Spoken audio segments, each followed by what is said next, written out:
الحمد للہ رب العالمین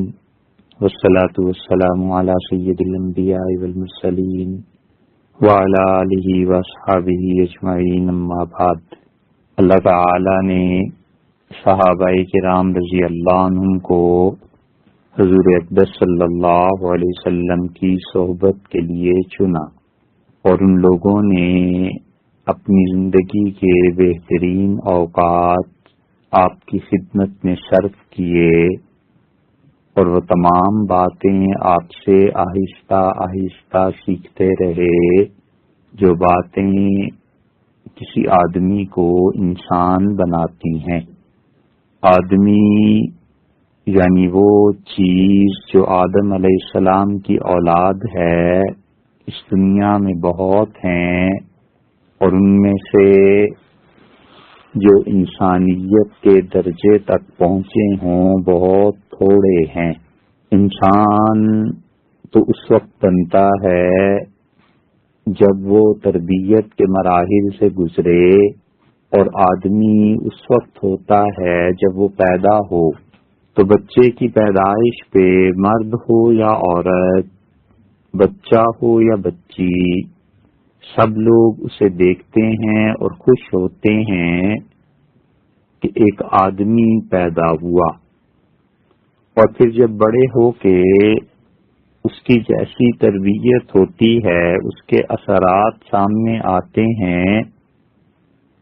تو پھر پتہ چلتا ہے کہ ابھی تک آدمی ہی ہے یا انسان بنا۔ حضور اقدس صلی اللہ علیہ وسلم کی صحبت میں رہ کے صحابہ کرام رضی اللہ عنہم انسان بنے، اور انسانیت کے اس درجے تک پہنچے کہ وہ خیر کے معلم بھی بن گئے۔ انہوں نے لوگوں کو خیر کی تعلیم دی، اچھائی کے پہلو بتائے،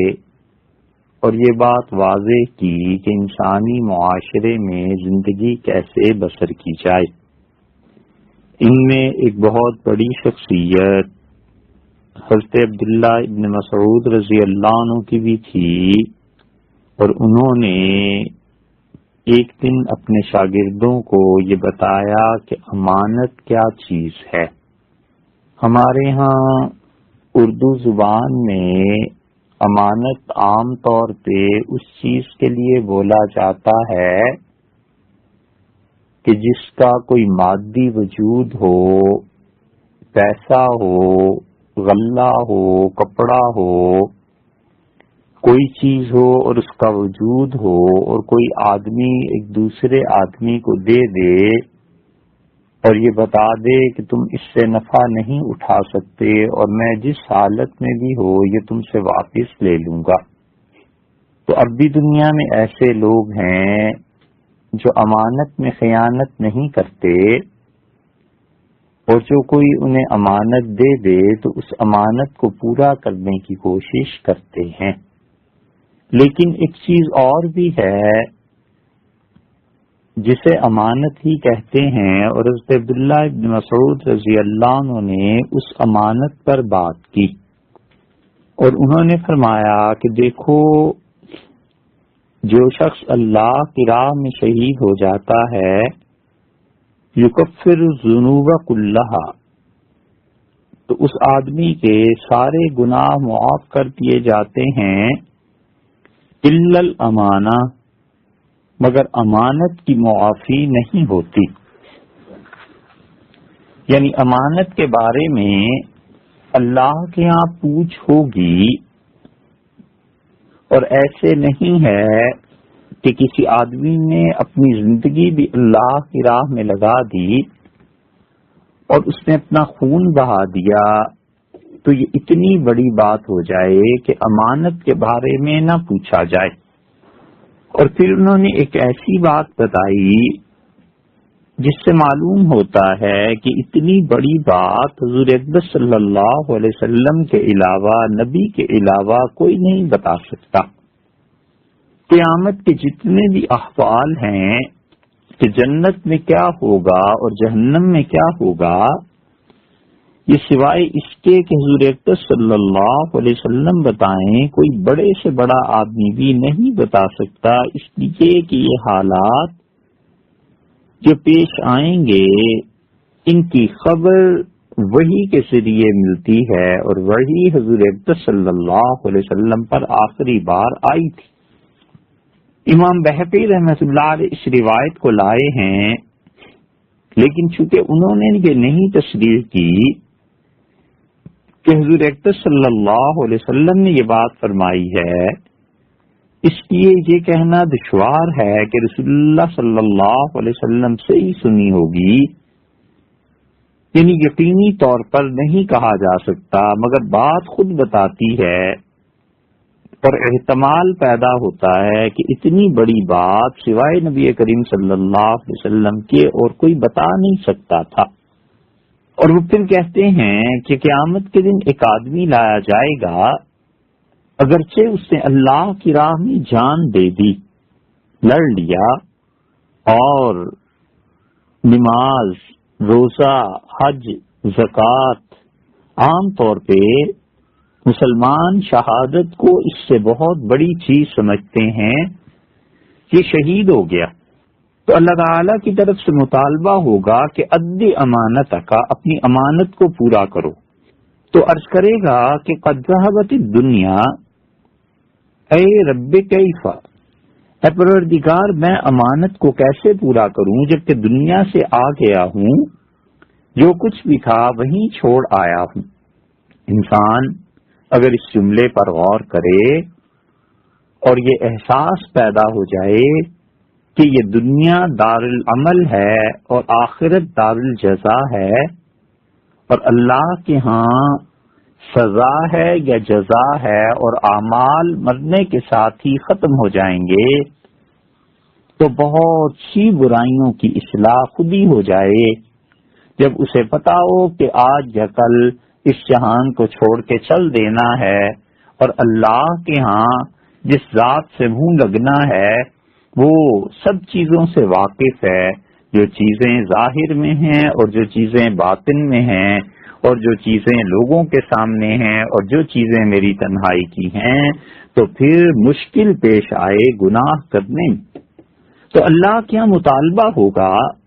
کہ وہ جو زندگی میں امانتیں تھیں انہیں ادا کرو۔ وہ کہے گئے پروردگار تو دنیا ختم ہو گئی، اب وہ نہ امانت رہی نہ اس کے ادا کرنے کا وقت رہا، اب کروں کیا؟ تو حکم ہوگا فرشتوں کو کہ انطلقوا بہ الی الحاویہ، اسے جہنم میں نیچے طبقے میں پھینکنا، تپتی ہوئی آگ۔ اسی لیے قرآن کریم میں حاویہ کے متعلق آیا ہے وما ادراک ما ہی، اور تمہیں کیا معلوم وہ حاویہ کیا ہے؟ اور پھر فرمایا کہ نار حامیہ، بھڑکتے ہوئے شعلے ہیں، اور ایسی آگ ہے جس میں شدید تپش ہے۔ اور حکم ہوگا کہ عام جہنم میں بھی نہیں، اس جہنم میں پھینکو جہاں پر شدید آگ ہے۔ جس طرح جنت کی قسمیں ہیں اور جنت کے درجے ہیں، اور حضور اقدس صلی اللہ علیہ وسلم نے فرمایا 100 سے زیادہ جنتیں ہیں، اور جب بھی تم اللہ سے جنت کی دعا مانگو تو ہمیشہ سب سے اعلیٰ جنت یعنی جنت الفردوس کو مانگو۔ اسی طرح اللہ تعالیٰ نے قرآن کریم میں اور حضور اقدس صلی اللہ علیہ وسلم نے احادیث میں بتایا ہے کہ جہنم کے بھی ٹکڑے ہیں، جہنم کے بھی حصے ہیں۔ قرآن بتاتا ہے کہ جہنم میں منافقوں کو سب سے نچلے درجے میں رکھا جائے گا، تو اس کا یہ کہنا کہ سب سے نچلا درجہ، تو اس کا مطلب ہے اوپر کے بھی کچھ درجات ہوں گے۔ اور حدیث شریف میں جو آتا ہے کہ کسی کو اتنا عذاب ہوگا کہ اسے آگ کے جوتے پہنائے جائیں گے اور اس کی وجہ سے اس کا دماغ کھولے گا،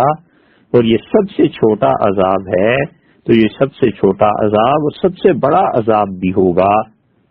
یہ سب چیزیں کتاب و سنت میں آتی ہیں، تو جہنم کے بھی طبقے سارے برابر نہیں ہیں۔ اب جب یہ جہنم میں پھینکیں گے تو وہ امانت سامنے آ جائے گی، اور امانت کہے گی کہ تو جو پوچھ رہا تھا کہ امانت کہاں، اور میں تو دنیا سے آ گیا ہوں تو میں امانت ہوں، تو مثل لہو امانت ہوں، اس کی امانت، اس کی شکل اس کے سامنے کی جائے گی، اور وہ امانت کہے گی کہ تو مجھے ضائع کرتا رہا، یہاں تک کہ امانت اسے اٹھائے گی اور وہ سمجھے گا کہ شاید یہ اب مجھے جہنم سے نکال رہی ہے، اور پھر وہ اس کو دے مارے گی نیچے جہنم کے، فَهُوَ يَحْوِي فِي أَثَرِهَا أَبَدَ الْآبِدِينَ، اور یہ ہمیشہ ہمیشہ کے لیے اس جگہ پر رہے گا۔ اس کا مطلب یہ ہے کہ اگر مومن ہوگا تو اپنے وقت پر نجات پا جائے گا، اور اگر کافر ہوگا تو پھر وہ ہمیشہ ہمیشہ صحیح معنی میں اس بات میں صادق آئے گا۔ ابن مسعود رضی اللہ عنہ نے سمجھایا کہ دیکھو امانت کا بڑا مقام ہے، اور امانت میں خیانت نہ کرنا یہ امانت جہنم میں بھی پیچھا نہیں چھوڑے گی۔ اور پھر فرمانے لگے وہ جو بات اصل میں ہے نا کہ امانت کا تصور شریعت نے کیا دیا ہے اور امانت کا تصور عام عوام میں کیا ہے، ثم قال، پھر انہوں نے کہا الصلاۃ امانۃ، یاد رکھو نماز امانت ہے،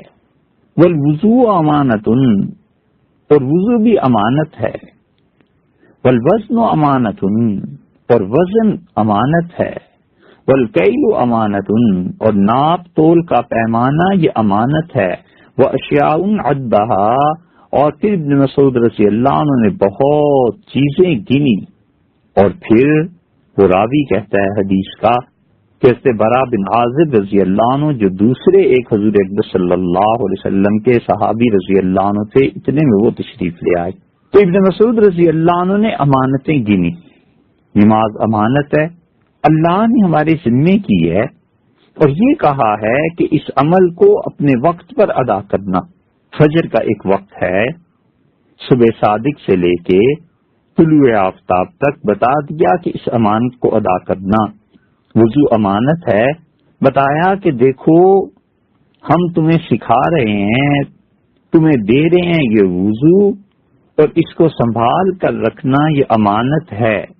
اور جن چیزوں کے لیے ہم نے وضو ضروری قرار دیا ہے ان کاموں کو وضو کے ساتھ کرنا۔ گویا کہ اللہ تعالی نے یہ کہا، انسانوں کو بتا دیا نماز کے لیے وضو ضروری ہے، سجدہ تلاوت کے لیے وضو ضروری ہے، بیت اللہ کا طواف کرنے کے لیے وضو ضروری ہے۔ یہ سب چیزیں اللہ نے بتا دی اور انبیاء علیہ الصلوۃ والسلام کے ذریعے سمجھا دی۔ اب جو آدمی نماز کو ضائع کرتا ہے وہ امانت کو ضائع کرتا ہے، اور اس امانت کو ضائع کرنا کچھ ایسا آسان نہیں۔ اللہ نے فرمایا فویل للمصلین الذین هم عن صلاتهم ساہون، تباہی ہے، بربادی ہے ان لوگوں کے لیے جو اپنی نمازوں سے غافل ہیں۔ تو جس کے لیے خدا کہے تباہی ہے، اس کو تباہی سے کون بچا سکتا ہے؟ اللہ تعالیٰ نے بتا دیا کہ جتنے لوگ نماز نہیں پڑھتے یہ سب تباہ اور برباد ہونے والے ہیں، اور اس پوری امت میں اب لوگ ہمارے زمانے میں 95% لوگ نماز نہیں پڑھتے، اور یہ سب برباد ہو رہے ہیں۔ کوئی قتل ہو رہا ہے، کسی کا پیسہ لٹ رہا ہے، کسی انسان کو مصیبت پڑی ہوئی ہے، کسی کی تکلیف آئی ہوئی ہے، اور لوگ کہتے ہیں کہ بچاؤ بچاؤ۔ بھئی کس طرح بچاؤ جب اللہ مارنے کے لیے آ جائے تو اللہ جس کو مارے اس کو کون بچائے، اور اللہ کی مار سے کون پناہ دے سکتا ہے؟ اسی لیے حضور اکبر صلی اللہ علیہ وسلم نے فرمایا تھا کہ صبح کی نماز امانت، اور اس روایت کا مفہوم یہ ہے کہ جو آدمی صبح کی نماز نہیں پڑھتا اللہ تعالی اس کی کوئی گارنٹی نہیں دیتا، اسے کوئی بھی حادثہ پیش آ جائے، کسی جگہ جا کے مر جائے، اس کا نقصان ہو جائے، اس کو کوئی بری خبر پہنچ جائے، خدا کو اس کی کوئی پرواہ نہیں ہے۔ وضو امانت ہے، جب نماز پڑھنی ہے تو اس کے لیے وضو ضروری ہے، سجدہ تلاوت ادا کرنا ہے تو اس کے لیے وضو ضروری ہے، بیت اللہ کا طواف کرنا ہے تو اس کے لیے وضو کرنا ضروری ہے۔ شریعت نے جتنی بھی چیزیں بتائی ہیں کہ وہ وضو کے بغیر نہیں ہو سکتی، ان میں وضو ضروری ہے۔ اگر انہیں وضو کے بغیر ادا کرے گا تو امانت میں خیانت کرے گا۔ اسی لیے جو لوگ اللہ کے لیے نماز پڑھتے ہیں وہ وضو کا خیال رکھتے ہیں، اور اگر اللہ کے لیے نماز نہ پڑھنی ہو،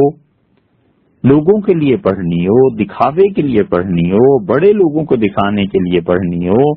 یا اپنی عزت قائم رکھنے کے لیے پڑھنی ہو، اپنے غرور کو قائم رکھنے کے لیے پڑھنی ہو، تو پھر بغیر وضو کے بھی پڑھ لیتے ہیں، اور یہ اللہ کے ہاں پہنچ کے اس پر حساب ہوگا اور شدید عذاب دیا جائے گا۔ اور پھر ابن مسعود رضی اللہ عنہ نے کہا والوزن امانہ، اور لوگوں وزن بھی امانت ہے، والکیل امانہ، اور ماپ تول کے جو پیمانے ہیں نا یہ بھی امانت ہے۔ ایک آدمی وزن کرتا ہے ایسی چیزوں کا جو اس کے علاقے میں وزن کے ذریعے بیچی جاتی ہیں، خریدی جاتی ہیں، چینی ہے، آٹا ہے، گندم ہے، اناج ہے، گھی ہے، تیل ہے، بیسوں چیزیں۔ اور ایسی چیزیں بھی ہیں جنہیں ماپا جاتا ہے، جیسے کپڑا ہے، اور بعض جگہ کپڑا بھی تل کے بکتا ہے، مثلا تولیا تل کے بکتا ہے۔ کچھ چیزیں ایسی ہیں جو عددن بیچی جاتی ہیں، عدد کے اعتبار سے، جیسے کیلے ہیں تو ایک درجن، 2 درجن، اور کئی کیلے بھی تل کے بکتے ہیں۔ تو جس علاقے میں جو چیز بھی ناپ تول کے پیمانوں کے مطابق بکتی ہے، ابن مسعود رضی اللہ عنہ کا لوگوں یہ امانت ہے۔ اور پھر اس چیزوں کو گنتے چلے گئے کہ اللہ نے انسانوں کو جتنی بھی چیزیں دی ہیں یہ امانت ہیں۔ تو اتنے میں حضرت برا بن عازب رضی اللہ عنہ آ گئے۔ حضرت برا رضی اللہ عنہ بھی حضور صلی اللہ علیہ وسلم کے بڑے مقام کے صحابہ کرام رضی اللہ عنہ میں سے تھے۔ برا رضی اللہ عنہ کا یہ حال تھا کہ حضور صلی اللہ علیہ وسلم نے ایک دن ان کے متعلق فرمایا کہ یہ کسی بات پر اللہ کی قسم کھا لیں تو اللہ تعالیٰ ان کی قسم کو پورا کر دے گا، خدا ان کی قسم کی لاج رکھ لے گا۔ یعنی اگر یہ کہہ دیں کہ اللہ کی قسم مسلمان جیتیں گے تو پھر کچھ بھی ہو جائے مسلمان جیتیں گے، اور یہ کہہ دیں گے کہ اللہ کی قسم فلاں شکست کھا جائے گا تو ضرور شکست کھائیں گے۔ یہ اللہ کے وہ بندے جو اللہ کو بہت محبوب اور پیارے ہوتے ہیں ان میں سے ایک تھے، ان کے متعلق رسول اللہ صلی اللہ علیہ وسلم نے بتایا۔ اسی لیے بہت بعد کے زمانے میں حضرت برا رضی اللہ عنہ ایک جہاد میں تھے اور مسلمان ان کے پاس بار بار جاتے تھے، اور بظاہر مسلمانوں کو شکست ہو جاتی کافروں سے۔ اب مسلمانوں نے جو چیزیں دیکھی کہ کیا کریں، کیسے شکست سے بچیں، تو بہت سے صحابہ اور تابعین رضی اللہ عنہ نے انہیں گھیر لیا اور کہا برا صرف ایک بار اتنا کہہ دیں کہ اللہ کی قسم ہم لوگ جیت جائیں گے، بس آپ صرف اتنا کہہ دیں تو خدا کی قسم جیت ہو جائے گی، کیونکہ رسول اللہ صلی اللہ علیہ وسلم نے فرمایا تھا کہ آپ کسی بات پہ قسم کھا لیں تو اللہ آپ کی قسم کی لاج رکھ لیتا ہے، آپ کی قسم کو پورا کر دیتا ہے۔ تو انہوں نے کہا برا رضی اللہ عنہ سے کہ برا، عبداللہ ابن مسعود رضی اللہ عنہ یہ کہہ رہے تھے، تو انہوں نے کہا بالکل ٹھیک۔ انہوں نے کہا اما سمیت اللہ، اور زازان جو پوچھنے والا تھا اس سے فرمایا تم نے اللہ کی بات نہیں سنی؟ اللہ نے کہا کہ ان اللہ یأمرکم ان تؤدوا الامانات الی اہلها، تو اللہ یہ حکم دیتے ہیں کہ امانتوں کو ان کے سپرد کرو جو اس کے اہل ہیں۔ ظاہر ہے کہ جو لوگ امانت کو ان کے ذمے کر دیتے ہیں جو اس کے اہل نہیں ہیں وہ بہت بڑی خیانت کے مرتکب ہوتے ہیں۔ شاطبی رحمت اللہ علیہ نے اپنی کتاب الاعتصام بالسنہ میں بدعت کی قسمیں لکھی، اور انہوں نے بدعت اور حرام کاموں کی ایک قسم یہ بھی لکھی ہے کہ بیٹے کو باپ کا وارث ہونے کی وجہ سے اس منصب پر فائز کر دیا جائے جس منصب کا تعلق اللہ اور رسول صلی اللہ علیہ وسلم اور اسلام سے بنتا ہے، اور وہ بیٹا نااہل ہو، تو وہ کہتے ہیں یہ بدعت ہے۔ آپ کئی جگہ پر دیکھتے ہوں گے کہ باپ اللہ کا نیک بندہ تھا اور اولاد انتہائی نالائق تھی، یا کم سے کم اس مقام کے لیے مناسب نہیں تھی، تو باپ کے مرنے پہ اس بیٹے کی دستار بندی کر دی جاتی ہے۔ باپ کے مرنے کے بعد محلے والے اس کے بیٹے کو مسجد کی امامت دے دیتے ہیں۔ ایک بڑا آدمی ہے، اس کے انتقال کے بعد سیاست میں باپ کی گدی اس کو مل جاتی ہے۔ حالانکہ یہ سارے صاحبزادے نااہل جو ہوتے ہیں ان کو محض اس وجہ سے باپ کی گدی دے دینا کہ ان کا خون اور ان کی نسل ہے، جبکہ واضح طور پر بتاؤ کہ یہ اپنے باپ کے صحیح جانشین نہیں ہیں، تو یہ وہ بدعت ہے جو لوگوں نے ہمارے زمانے میں رائج کر لی ہے، اور لوگ اسی پر عمل کرتے ہیں۔ بیٹے کو وراثت میں حق ملتا ہے، باپ کی وراثت جتنی بھی ہے ایک ایک پائی ادا کی جائے گی، لیکن یہ کون سا طریقہ ہے کہ باپ تو ماشاءاللہ عالم دین اور اتنا پڑھا لکھا تھا اور بیٹے جاہل، اور جاہل کو گدی کا وارث بنا دیا۔ یہ تو اللہ کے یہاں پہنچ کے پتا چلے گا کہ جو لوگ امانت میں خیانت کرتے رہے خدا کے یہاں پہنچ کے اس کا جواب دہ ہوں گے۔ صحابہ رضی اللہ عنہ اتنا ڈرتے تھے کہ جو چیز بیچنی ہے، جو چیز خریدنی ہے، ان سب چیزوں میں صاف صاف بتا دیتے تھے کہ یہ عیب ہے اور یہ نہیں ہے، اس لیے کہ اشیاء امانت ہیں۔ ایک آدمی خریدنے آتا ہے، اس کو کم وزن پہ دینا، کم ماپ کے دینا، کم تول کے دینا، یہ امانت میں خیانت ہے۔ حضرت ابو سوار رضی اللہ عنہ کا قصہ امام بہقی رحمۃ اللہ علیہ نے اور حاکم نے نقل کیا۔ ابو سوار رضی اللہ عنہ کہتے ہیں کہ میں نے حضرت واصلہ رضی اللہ عنہ سے ایک اونٹنی کا خرید لی ان کے گھر سے، تو اونٹنی کو پکڑ کر جب میں چلا تو میں نے دیکھا کہ حضرت واصلہ رضی اللہ عنہ جلدی جلدی بھاگے بھاگے میرے پیچھے آ رہے ہیں، اور انہوں نے مجھ سے فرمایا کہ یہ خرید لی ہے؟ میں نے کہا جی۔ اس سے معلوم ہوتا ہے کہ شاید ان کے بیٹوں نے بیچ دی ہوگی، یا گھر والی نے بیچ دی ہوگی، یا گھر والوں نے، اور انہیں بعد میں پتا چلا ہوگا۔ انہوں نے پہلے سے کہہ دیا ہوگا کہ بھئی بیچ دینا، ارادہ ہوگا، لیکن عین اس موقع پر یہ موجود نہ ہوں گے، تو انہیں پتا چلا تو انہوں نے آ کر ان کو روک لیا اور کہا کہ میں چاہتا ہوں ابو سوار کہ میں اس کی حالت بتا دوں۔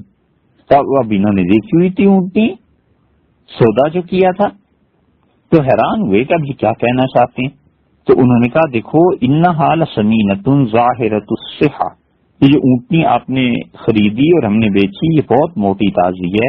اور ظاہر میں اس کی صحت اچھی ہے۔ اردت بہا سفرن او اردت بہا لحمن، مجھے یہ بتا دیں کہ آپ اس پہ سفر کرنا چاہتے ہیں یا اس میں سے گوشت لینا مقصود ہے۔ تو میں نے عرض کیا کہ حضرت میں اس پہ حج کرنا چاہتا ہوں۔ کوئی اور ہوتا کتنا خوش ہوتا اور حج کے فضائل بھی بیان کرتا، اور دو کام تو کم سے کم ضرور ہی کر دیتا۔ ایک تو یہ بتاتا کہ جناب حج پہ آپ جا رہے ہیں، ہماری اونٹنی ہے، کچھ نہ کچھ ہمیں بھی نیکی مل جائے گی، اور دوسرے دعا کی درخواست ضرور کر دیتا کہ جی ہمیں بھی دعا میں یاد رکھیے۔ ایسی بدعت یہ چل پڑی ہے، ایسی بدعت چل پڑی ہے، جس کو دیکھو فون پہ، بات چیت میں، ملاقات میں آخری جملہ دعاؤں میں یاد رکھیے گا۔ کیوں؟ حضرت سعد رضی اللہ عنہ تھے، کہ سیدنا عمر رضی اللہ عنہ تھے، لیکن تھے بڑے صحابہ کرام رضی اللہ عنہ، ان دونوں میں سے کوئی تھے، اور ان سے کسی نے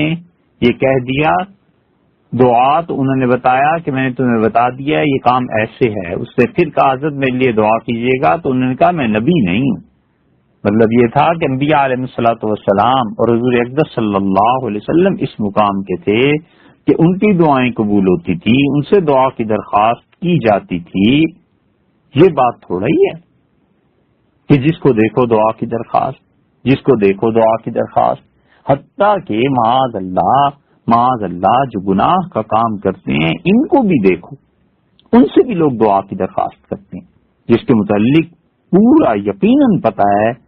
کہ اس کی آمدن حرام ہے، سوائے گانے بجانے کے، ناچ کے، اس کے اور اس کا کوئی کام نہیں ہے، پینے پلانے کے علاوہ کوئی کام نہیں ہے۔ اس کے پاس بھی جائیں گے اپنے کسی کام کو لینے کے لیے، کروانے کے لیے، تو چلتے ہوئے دیکھیں گے اس کا ذرا سا مذہبی رجحان ہے تو اسے کہیں گے جناب والا مجھے دعا میں یاد رکھیے گا۔ بھی کس چیز کی دعا؟ تو اگر کوئی اور ہوتا تو وہ ضرور کہتا قلت اردت بہا الحج۔ ابو صبا رحمۃ اللہ علیہ کہتے ہیں میں نے ان سے کہا کہ میں حج پہ جانا چاہتا ہوں، تو انہوں نے کہا کہ یہ اونٹنی واپس کرو۔ حیران ہوا میں، اور میں نے کہا کہ حضرت خیریت ہے، سودا ہو گیا، حج کے سفر میں نے اب کرنا ہے۔ تو انہوں نے کہا دیکھو انی سمعت رسول اللہ صلی اللہ علیہ وسلم، میں نے حضور اقدس صلی اللہ علیہ وسلم سے سنا تھا، آپ نے فرمایا لا یحل لأحد یبیع شیئا الا بین ما فیہ، کہ تم میں سے کسی آدمی کے لیے جائز نہیں ہے کہ کسی عیب والی چیز کو بیچ دے جب تک کہ اس عیب کی وضاحت نہ کر دے، اور کسی آدمی کے لیے جائز نہیں ہے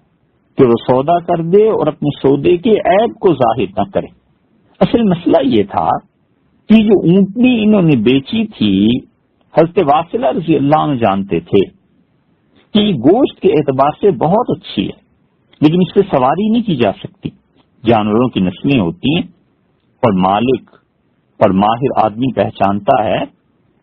کہ کون سا جانور اتنا صحت مند ہے کہ اس پہ گوشت چڑھا ہوا اگرچہ نہیں ہے لیکن یہ سینکڑوں میل کا سفر کر سکتا ہے، اور کون سا جانور ایسا ہے جس کا گوشت تو بہت زیادہ ہے لیکن سفر کے معاملے میں یہ بالکل ناکارہ چیز ہے؟ تو انہوں نے کہا دیکھو میں تمہیں بتا رہا ہوں کہ اگر گوشت آپ نے لینا ہو تو پھر بہترین سودا ہے، ٹھیک ہے آپ لے جائیے، لیکن آپ سفر کا ارادہ حج کا رکھتے ہیں تو اس کو نہ لے جائیں، اسے ہمیں واپس دے دیں، کیونکہ حضور صلی اللہ علیہ وسلم نے فرمایا ہے کہ ہم جب تک کہ کوئی چیز بیچیں اور اس کا جو مقصد جس کے لیے خریدا جا رہا ہے اگر اس مقصد کے مطابق وہ چیز نہیں ہے تو لوگوں کو بتا دینا چاہیے۔ یہ تھا رسول اللہ صلی اللہ علیہ وسلم کا کہنا۔ اس حدیث کا ایک مطلب یہ نکلتا ہے کہ ایک آدمی کسی دکاندار کے پاس گیا اور اس سے کوئی چیز خریدی تو اس نے بتا دیا کہ اس میں یہ عیب ہے، اس نے کہا صاحب کپڑا یہ آپ لے لیں، 4 گز کپڑا ہے، بیچ دیتا ہوں لیکن دیکھ لیں آخر پہ تھان کی جو مہر لگی ہوئی ہوتی ہے نا، یہ مہریں لگی ہوئی ہیں، آپ کا کام چل سکتا ہے ٹھیک ہے، وگرنہ یہ مہر لگنا اس سے قمیص شلوار بنانا ذرا عجیب سا لگتا ہے، تو اس کی آپ دیکھ لیجئے یہ عیب ہو یا نہ، اس نے ظاہر کر دیا، بہت اچھی بات ہے۔ ایک آدمی جاتا ہے کہتا ہے دال دے دیں تو کہتا ہے دال تو ہے صاحب لیکن اس میں دیکھ لیں اس کی صفائی نہیں ہوئی اور یہ دوسرے درجے کی دال ہے، کوالٹی اس کی اچھی نہیں، باقی بہرحال آپ خرید لیں آپ کے سامنے۔ دوسرا مسئلہ یہ ہے کہ ایک آدمی کسی چیز کو خریدنے کے لیے جاتا ہے اور دکاندار اس سے پوچھ لیتا ہے کہ بھائی صاحب کرنا کیا ہے، وہ کہتا ہے کپڑا دکھا دو، دکھا دیتا ہے، تھان کھول دیتا ہے، وہ کہتا ہے صاحب آپ نے سردی کے لیے کپڑا لینا ہے گرمی کے لیے، وہ کہتا ہے اب آگے تو موسم آ رہا ہے سردی کا تو 2 مہینے پہلے خرید لاؤں، سردیوں کا کپڑا ہی چاہیے، تو کہتے ہیں اچھا پھر یہ نہیں، یہ آپ خرید لیجئے، یہ آپ کے لیے مناسب ہے۔ یہ ہے مومن، صحیح معنی میں اس انسان کے لیے اللہ کے ہاں بڑا مقام ہے۔ گھی چینی چاول دال کاروبار کرتا ہے اور کوئی آ کے پوچھتا ہے چاول،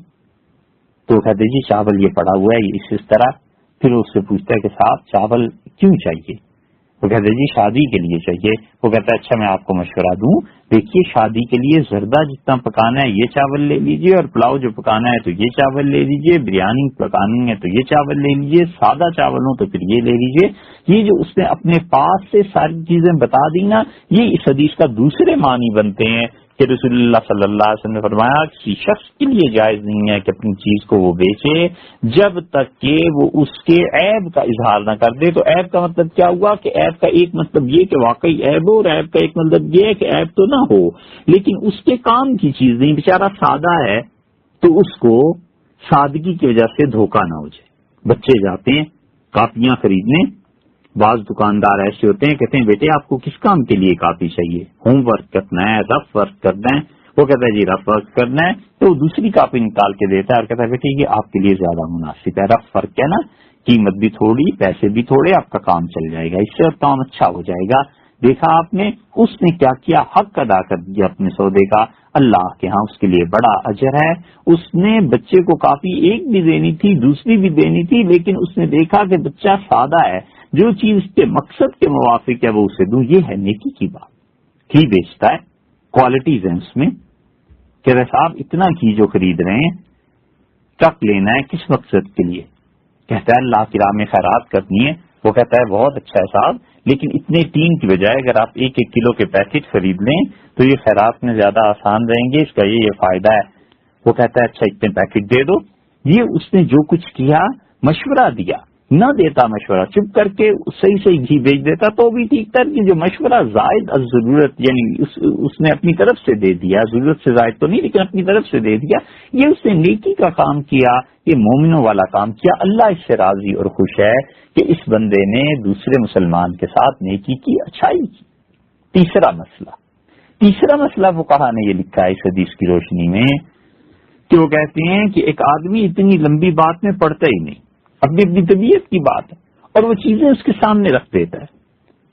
وہ کہتا ہے صاحب یہ سب چیزیں آپ کے سامنے ہیں، جو آپ کہیں گے میں آپ کو دے دوں گا، یہ سب باتیں آپ کے سامنے ہیں،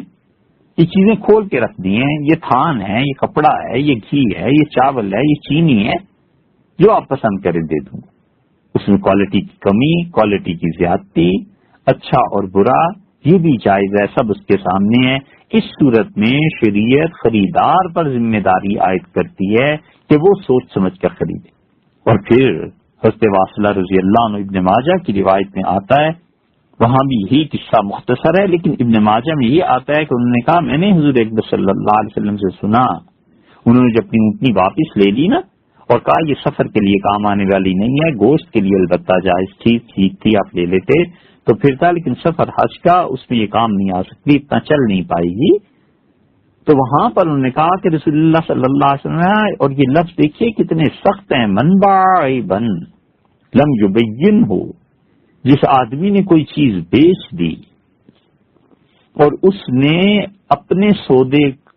کا عیب نقصان ظاہر نہیں کیا، لم یزل فی مقت اللہ، اللہ کی نفرت میں رہے گا، اللہ تعالیٰ کی نظروں میں گرا ہوا رہے گا، ولم تزل الملائکۃ تلعنہ، اور فرشتے اس پہ لعنت بھیجتے رہیں گے، یہ اللہ کے غصے کا شکار ہو جائے گا اور فرشتے اس پہ لعنت بھیجیں گے. اللہ کے غصے کا شکار ہو جائے گا اس لیے کہ تولا کم تھا، اللہ کے غصے کا شکار ہو جائے گا اس لیے کہ کپڑا خراب تھا اور اس نے اس کا عیب ظاہر کیے بغیر بیچ دیا اور اس نے دھوکہ دیا. ہر وہ صورت جس میں لوگوں کو دھوکہ ہو اور لوگوں کو نقصان ہو جائے، اللہ کی لعنت نازل ہوتی ہے، فرشتے لعنت کرتے ہیں، اور پھر اللہ کا جس انسان پہ غصہ ہو جاتا ہے نا، دیکھو وہ لاکھوں اور کروڑوں میں کھیلنے لگتا ہے اور صبح شام اس کا بینک بیلنس بڑھتا ہے، لیکن اللہ کا غصہ ہو جانے کی وجہ سے وہ نماز نہیں پڑھ سکتا، اللہ اس سے سجدے کی توفیق چھین لیتا ہے. لوگ کہتے ہیں کیا ہے اسے کم تولتا ہے، کیا اسے فراڈ کرتا ہے، کیا اسے بینکوں سے سود پہ کام کر رہا ہے، اس کے باوجود اچھا خاصا کھاتا پیتا ہے، اللہ نے اولاد دی ہے، اسلام آباد میں کوٹھی لے لی ہے، کار ہر سال بدل لیتا ہے، بینک بیلنس دیکھو اس کا کتنا ہے، اسے کیا ہے ٹھیک ٹھاک زندگی گزار رہا ہے. نہیں بھائی، اللہ کے غصے میں ہے، اور اللہ کے غصے کی علامت یہ ہے کہ اللہ نے سجدے کی توفیق چھین لی ہے، خدا اپنے سامنے کھڑا ہی نہیں ہونے دیتا، نماز ہی نہیں پڑھنے دیتا. پرانی کہاوت ہے کہ ایک آدمی گیا اور بازار سے اس نے مچھلی خریدی، ہے بات سمجھنے کی، اور مچھلی بڑی تھی، مہمانوں نے آنا تھا تو اس نے ایک لڑکے کو نوکر کو پکڑا اور کہا یہ مچھلی اٹھاؤ، چلو اتنے پیسے دوں گا. اس نے کہا ٹھیک ہے. راستے میں آذان ہو گئی تو وہ نماز پڑھنے مسجد میں چلا گیا اور کہا صاحب یہ مچھلی اور آپ یہاں ہیں تو میں نماز پڑھ کے آتا ہوں، مچھلی اٹھا کر پھر لے جاؤں گا، ٹوکرا اٹھا لوں گا. تو اسے نماز میں کچھ دیر ہو گئی، اسے جلدی تھی گھر پہنچنے کی، تو اس نے کہا کہ کیا کر رہے ہو؟ اس نے سلام پھیر کے جواب دیا نماز پڑھ رہا ہوں. پھر تھوڑی دیر بعد اسے کہا کیا مشکل ہے تمہیں، کون نہیں آنے دیتا، باہر کیوں نہیں آتے، کسی نے روکا ہوا ہے؟ اس نے کہا اسی نے روکا ہوا ہے جس نے تمہیں وہاں روکا ہوا ہے. بس بات اتنی ہے. تقدیر میں خیر اور شر دونوں اللہ کی جانب سے ہوتے ہیں. جن لوگوں پر اللہ کا غصہ نازل ہوتا ہے نا، اس کا یہ مطلب نہیں ہے کہ خدا ان سے کوٹیاں چھین لیتا ہے اور خدا انہیں اولاد نہیں دیتا اور خدا انہیں مال نہیں دیتا اور گاڑیاں نہیں دیتا. خدا ان سے سجدے کی توفیق چھین لیتا ہے. خدا کے غضب میں رہتے ہیں، فرشتے لعنت کرتے رہتے ہیں، تو پھر ذہنی سکون نصیب نہیں ہوتا، اطمینان نصیب نہیں ہوتا. اور یہ مصیبت اور یہ مصیبت اور یہ مصیبت، یہ سب کچھ اس لیے ہوتا ہے کہ اس نے اپنے مال کی خرید و فروخت میں کمی کر دی، گڑبڑ کر دی، اور پیسے بچانے کی خاطر لوگوں کو کم تول کے دیتا رہا. اتنا زیادہ حضور اکبر صلی اللہ علیہ وسلم نے لوگوں کو سمجھا دیا تھا کہ جتنے بھی اجناس کی خرید و فروخت ہے، جتنے بھی معاملات انسانی زندگی کے ہیں، ان سب میں خدا کا خوف رہنا چاہیے. اور اگر کچھ گڑبڑ کرو گے تو پھر اللہ کے یہاں سخت پکڑو گے. فروخ ایک آدمی تھا، سیدنا عثمان رضی اللہ عنہ کا نوکر تھا، اور اس زمانے کے لوگ کہتے ہیں کہ مسجد میں اجناس کا ڈھیر لگ گیا، گندم، آٹا، مکئی وغیرہ وغیرہ بہت چیزیں آ گئیں. اور دور تھا سیدنا عمر رضی اللہ عنہ کا، تو آپ جب تشریف لائے تو آپ نے فرمایا ما ھذا الطعام، یہ کھانے پینے کی اتنی چیزیں بھی مسجد میں، یہ کیا؟ تو لوگوں نے کہا کہ حضرت یہ تجارت کے لیے لائے ہیں، مدینہ منورہ میں بیچنے کے لیے لائے ہیں، تو جگہ ملی نہیں تو عارضی طور پر یہاں مسجد میں ڈھیر لگا دیا ہے، ابھی اٹھا لیتے ہیں. تو حضرت عمر رضی اللہ عنہ نے کہا کہ اللہ تعالیٰ تمہیں برکت دے اس میں، وفی من جلبہ الینا او علینا، اور اللہ تعالیٰ انہیں بھی برکت دے جنہوں نے یہ تجارت کی ہے کہ مسلمانوں کو فائدہ پہنچے گا۔ اتنے لوگ کھڑے تھے اور عمر رضی اللہ عنہ کی خوشی دیکھ رہے تھے کہ ایک آدمی نے شکایت کر دی، اس سے کہا امیر المومنین یہ جنہیں آپ دعا دے رہے ہیں نا قادہ تو کرا، انہوں نے ذخیرہ اندوزی کی ہے۔ حضرت عمر رضی اللہ عنہ کا رنگ اڑ گیا اور آپ نے فرمایا کس نے ذخیرہ اندوزی کی ہے میرے زمانے میں؟ تو ان کا فروخ نے اور فلاں آدمی جو آپ کا نوکر ہے، ان دونوں نے مل کے ذخیرہ اندوزی کی ہے کہ مارکیٹ میں قیمتیں چڑھ جائیں اچھی طرح، پھر اپنے مال کو مارکیٹ میں لائیں گے جب مسلمانوں کو تنگی اور تکلیف ہو۔ حضرت عمر رضی اللہ عنہ کا دونوں کو بلاؤ، اور جب وہ آئے تو آپ نے فرمایا تمہیں کس نے یہ کہا تھا کہ مسلمانوں کی ضرورت کی چیزیں اور تم ذخیرہ اندوزی کر کے اس لیے بیٹھے ہوئے ہو کہ مسلمان تنگ ہوں اور پیسے تمہارے پاس زیادہ آ جائیں، یہ کس نے کہا تھا تم کیسے کرو؟ اب انہوں نے بہانہ بنایا اور انہوں نے کہا امیر المومنین ہم نے تو کوئی ذخیرہ اندوزی نہیں کی، ہم تو تجارت کر رہے تھے۔ یہ تاجر جانتا ہے کہ ذخیرہ اندوزی کیا ہے اور تجارت کیا ہے، یہ انہیں سمجھانے کی ضرورت نہیں، تاجروں کو خود ہی پتا ہوتا ہے۔ حضرت عمر رضی اللہ عنہ نے کہا دیکھو میں نے حضور اقدس صلی اللہ علیہ وسلم سے سنا،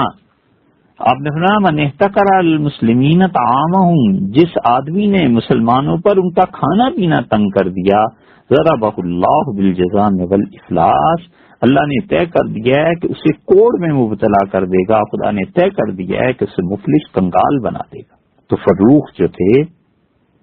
وہ ڈر گئے، اللہ کا خوف تھا۔ حضرت عمر رضی اللہ عنہ کے سامنے کھڑے ہو کر اس بات کو جھٹلانا مشکل ہو گیا، ڈر گئے فوراً، اور کہا امیر المومنین میں اللہ سے معافی مانگتا ہوں، فإنی اعاہد اللہ، میں اللہ سے وعدہ کرتا ہوں، وہ اعاہد کا حضرت میں آپ سے بھی وعدہ کرتا ہوں کہ خدا کی قسم پوری زندگی آئندہ کبھی بھی میں یہ کرتوت نہیں کروں گا، ذخیرہ اندوزی نہیں کروں گا۔ یہ ہے اللہ کا خوف۔ ہوتا ہے انسانوں سے ہی غلطیاں ہوتی ہیں، لیکن اللہ سے معافی مانگنا، جن کا نقصان ہوا ہے ان کا نقصان پورا کر دینا، یہ اپنی ہی آخرت کو ٹھیک کرنا ہے، اپنی ہی قبر کو نور سے بھرنا ہے، کسی پر کوئی احسان نہیں۔ تو فروخ جو تھے وہ فوراً جھک گئے اللہ کی طرف، انہوں نے کہا پروردگار میں توبہ کرتا ہوں، جو کچھ ہوا سو ہوا، آئندہ زندگی بھر یہ نہیں کروں گا۔ پھر اتنا ان کا اثر تھا کہ مدینہ منورہ چھوڑ دیا، مصر چلے گئے،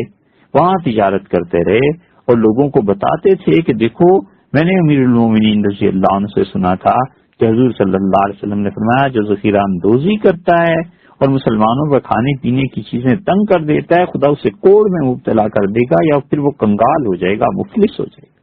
اب حضرت عمر رضی اللہ عنہ کا اپنا ایک نوکر تھا،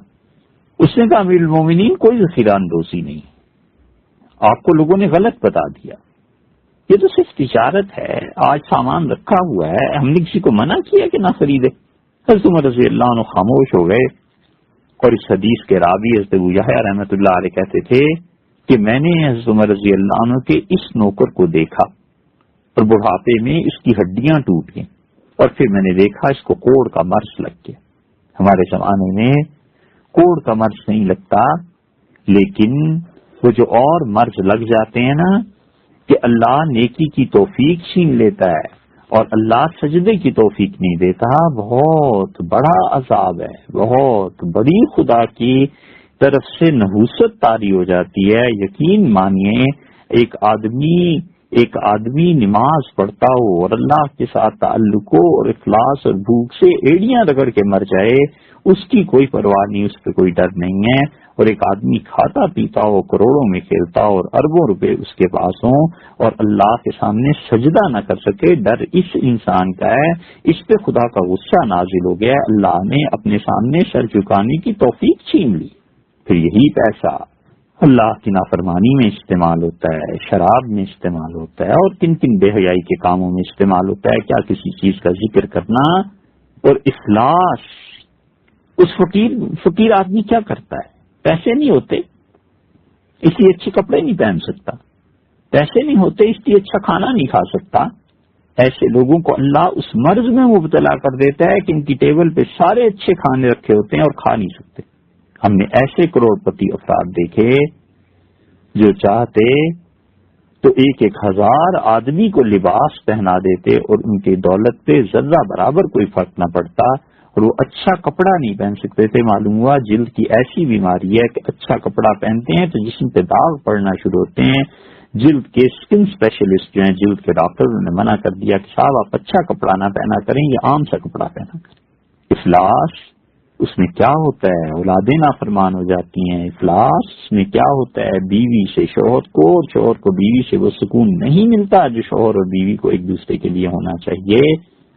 بیوی صرف اس کے کپڑوں کی اور اس کی ظاہری زندگی کی ہوتی ہے کہ اس کے کپڑے آ گئے، دھوبی نے دھو کے بھیج دیے، رکھ دیے، صاحب کے لیے کپڑے فلاں جگہ لٹکا دینا، اچھا بھی یہ کھانا پکا دینا، صاحب کو ضرورت ہے، صاحب جی کہتے ہیں، صاحب کی دوائی آ گئی اور صاحب کا میڈیکل چیک اپ ہو گیا. اس سے زیادہ کوئی محبت اور تعلق نہیں. وہ اصل محبت پیسے سے جڑ جاتی. اس لیے جو لوگ ذخیرہ اندوزی کرتے ہیں اور جو لوگ ناپ تول کے پیمانے میں غفلت کا مظاہرہ کرتے ہیں، ان سے اللہ کی طرف سے توفیق چھن جاتی ہے. اسی لیے صحابی رضی اللہ عنہ کہتے ہیں واصلہ رضی اللہ عنہ کہ میں نے حضور صلی اللہ علیہ وسلم سے سنا کہ اللہ کا غضب ایسے شخص پہ نازل ہوتا ہے اور فرشتے اس پہ لعنت کرتے ہیں کیونکہ مسلمانوں کو تنگ کیا، عام اللہ کی مخلوق کا حق ضائع کر دیا. اللہ تعالیٰ کو اپنی مخلوق بڑی عزیز ہے، اس لیے آدمی بھول کے بھی ان کاموں میں حصہ نہ لے جن کاموں کی وجہ سے مسلمانوں پر اور عام اللہ کی مخلوق پر زندگی تنگ ہوتی ہے. ٹیکس لگا دینا، چیزوں کو اس طرح ترتیب دینا کہ چیزیں مہنگی ہو جائیں اور عوام کا پائی پائی اور ایک ایک پیسہ ان کے خون کا نچڑا ہوا اپنی ذاتی تعیشات پر استعمال کرنا، یہ سب اللہ کے غضب کو دعوت دینے والی چیزیں ہیں. اور خدا کو کوئی پرواہ نہیں ہوتی کہ کسی کی حکومت باقی ہے کہ نہیں باقی اور کسی کا ملک کوئی ملک بچتا ہے کہ نہیں بچتا. حضرت ماکل ابن یسار رضی اللہ عنہ بیمار ہو گئے اور عبداللہ ابن زیاد ان کی عیادت کے لیے آئے اور انہوں نے کہا کہ ماکل، میں نے کسی شخص کو ناجائز قتل کر دیا ہو، آپ کے علم میں کبھی کوئی بات آئی ہے؟ تو آپ نے فرمایا نہیں. انہوں نے کہا میں نے کبھی کوئی ایسا کام کیا ہو جس کی وجہ سے قیمتوں میں اضافہ ہو گیا ہو ملک میں؟ تو انہوں نے کہا نہیں، میں نہیں جانتا. پھر اس سے ماکل رضی اللہ عنہ نے کہا لوگوں مجھے بٹھا دو. یہ عیادت کے لیے آئے تھے اور ان کی طبیعت خراب تھی تو لوگوں نے بٹھا دیا. تو انہوں نے کہا اسمع یا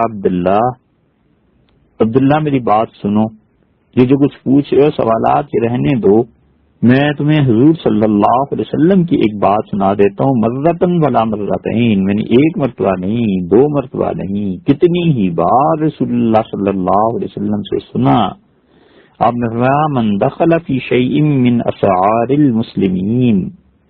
جس آدمی نے مسلمانوں کے کاموں میں کوئی دخل دیا اور اس کی وجہ سے مارکیٹ میں قیمتیں مہنگی ہو گئیں، لیغلیہ علیہم، تاکہ وہ ریٹس بڑھا دے اور لوگوں کو تنگی کا سامنا کرنا پڑے، کان حقا علی اللہ تبارک و تعالی، اللہ تبارک و تعالی کا حق بنتا ہے کہ قیامت میں جب یہ گناہگار پیش ہو تو ان یقعدہ بعظم من النار یوم القیامہ، قیامت کے دن جہنم کی آگ پر اسے جبرن بٹھا دیا جائے. جس سیٹ پہ آج کرسی پہ بیٹھتا ہے اس کرسی کی بجائے آگ کی کرسی بن جائے گی. تو وہ ڈر گیا اور کہنے لگا انت سمعتہ من رسول اللہ صلی اللہ علیہ وسلم، کیا حضرت آپ نے واقعی حضور صلی اللہ علیہ وسلم سے بات سنی تھی؟ قال نعم، انہوں نے کہا ہاں، ایک بار نہیں، 2 بار نہیں. جانتے ہو میں نے حضور صلی اللہ علیہ وسلم سے سنا تھا کئی بار آپ فرماتے تھے کہ جو شخص اس گناہ میں حصہ لیتا ہے کہ مارکیٹ میں ریٹس عام مسلمانوں کے لیے تنگ ہو جائیں، ان کی زندگی اور بڑھ جائیں اور پیسے کا نفع اسے پہنچنے لگے، کانا حقا اللہ تبارک و تعالی ان یقذفہ فی معظم النار، اللہ کا حق بنتا ہے کہ ایسے شخص کو عام مسلمانوں کو تکلیف دینے کی وجہ سے جہنم کی آگ میں بڑے حصے میں پھینک دے. پھر تیسری مرتبہ وہ بولے اور کہنے لگے کہ میں نے یہ بھی سنا ہے کہ آپ نے ایک مرتبہ فرمایا تھا کہ فی شیء من اسعار المسلمین یغلی علیہم، جو شخص یہ کام کرتا ہے ایسے کہ مسلمانوں پہ عام کھانے پینے کی اشیاء کے ریٹس بڑھ جائیں اور مسلمانوں کی زندگی بیچاروں کی تنگ ہو جائے، کان حقا علی اللہ، اللہ کا حق بنتا ہے کہ یقذفہ فی جہنم رأسہ اسفلہ، کہ خدا اس طرح جہنم میں سے لٹکانے کا حکم دے کہ جہنم کی تہ کی طرف اس کا سر ہو اور پاؤں اس کے اوپر ہو جائیں، الٹا لٹکا دیا جائے اور جہنم کے شعلے آگ کے نیچے سے اس کے سر کو جلائیں اور اوپر پہنچ کے اس کے پاؤں سے لپٹ جائیں، اوپر تک یہ لپٹیں اٹھتی رہیں، اس طرح الٹا جہنم میں جلا دیا جائے گا، لٹکا دیا جائے گا۔ اس لیے اللہ سے ڈرے۔ یہ حکومتیں، یہ عہدے، یہ بڑی بڑی کرسیاں لوگوں کی تمنا ہوتی ہے نا کہ ترقی ہو جائے، اس درجے میں پہنچ جائیں، اس درجے میں پہنچ جائیں، اور ان کے ایک فیصلے سے ملک میں گرانی ہو جائے، ان کے ایک فیصلے سے قیمتیں کہیں سے کہیں پہنچ جائیں، قیامت میں اللہ کے عذاب کا سامنا کرنا پڑے گا۔ اس لیے صحابہ کرام رضی اللہ عنہ بات بات پہ رسول اللہ صلی اللہ علیہ وسلم کی بات کرتے تھے، کیونکہ وہ اللہ کو اور اس کے رسول صلی اللہ علیہ وسلم کو حق سمجھتے تھے۔ وہ جانتے تھے کہ جو کچھ انہوں نے فرمایا یہ ہونے والا ہے، اب لوگوں کا اس پہ ایمان ہی نہیں ہے، صرف زبان سے ایمان رہ گیا ہے، اور صرف زبان کا ایک اقرار رہ گیا ہے، باقی عملی زندگی دیکھیں تو کوئی اقرار نہیں، کوئی ایمان نہیں، ایسے لگتا ہے جیسے کوئی اور ہی قوم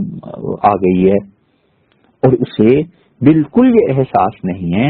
کہ اللہ کے یہاں پہنچنا بھی ہے، نسنا بھی ہے، خدا کو جواب بھی دینا ہے، تو بنے گا کیا؟ پھر پیسے پورے لینا، لوگوں کو چیزیں کم دینا، خدا کے غصے کو دعوت دینا۔ اللہ نے ایک قوم کو عذاب دیا تھا، حضرت شعیب علیہ السلام کی قوم کو، اور پتھر برسائے خدا نے ان لوگوں پر۔ اب وہ وقت نہیں رہا، اب خدا کا عذاب ایسے نہیں آیا کرتا، لیکن کیا قیامت میں بھی اللہ چھوڑ دے گا؟ اور سچی بات تو یہ ہے کہ جس انسان کو اپنی قبر یاد رہتی ہے، قیامت یاد رہتی ہے، وہ کبھی بھی ایسے نہیں کرتا۔ ایسی دنیا میں وہ نالائق قوم بھی پیدا ہو گئی ہے کہ صاحب اوپر سے تو بالکل ٹھیک کہہ دیتے ہیں، وہ کہتے ہیں بھئی صحیح کام کرنا، اور نیچے والے انہیں خوش کرنے کے لیے کم وزن کی چیزیں بیچتے ہیں تاکہ لوگوں تک کم مال پہنچے اور صاحب کو فائدہ زیادہ ہو جائے۔ کیا خوب عقل ہے کہ اپنے صاحب کی دنیا بناتے بناتے اپنی عاقبت برباد کرتی ہے۔ بھلا کوئی تک کی بات کہ تم صاحب کا باغ بناتے رہے، کوٹھی بناتے رہے، ان کا بینک بیلنس بناتے رہے دنیا میں ہی نا، قیامت میں تو جو ہوگا سو ہوگا،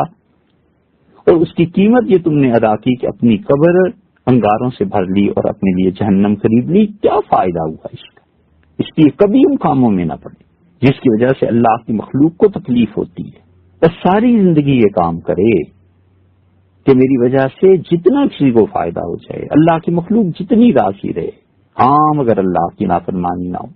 لوگ اگر اس پہ راضی ہونے لگے کہ ناچنے گانے لگ جاؤ، تو ایسی لوگوں کی رضامندی سے پھر خدا کی ناراضگی لازم آئے گی۔ ان کاموں میں تو نہ پڑے، ان چکروں میں، مگر شریعت کے مطابق جتنا بھی ہو سکے اللہ کی مخلوق کے لیے، عام انسانوں کے لیے رات اور آرام کی زندگی کے سامان پیدا کرے۔ اللہ تعالیٰ اس کے ساتھ بھی ایسی مہربانی کرے گا جیسی اس نے اللہ کے کنبے اور اللہ کی مخلوق کے ساتھ